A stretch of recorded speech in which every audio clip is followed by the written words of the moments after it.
While Japan struggled to recover from the devastation of World War II, husband and wife researchers Utako and Shosuke Okamoto were making medical history.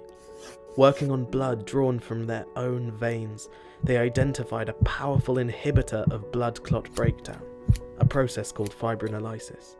But the full potential of their brainchild, the drug tranexamic acid, or TXA, would not be recognized for decades. First dentists, then surgeons noted the benefits of TXA. A single dose just before incision cut surgical bleeding by a third.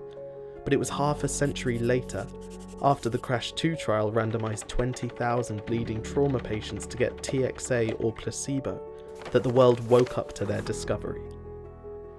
When given soon after injury, TXA cuts bleeding deaths by a third, mostly by reducing deaths on the day of the injury.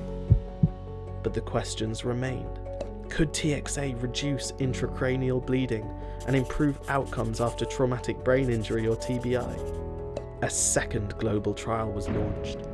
The CRASH 3 trial recruited nearly 13,000 patients with isolated TBI, and again found that TXA treatment within 3 hours of injury cuts deaths on the day of the injury even in severe TBI.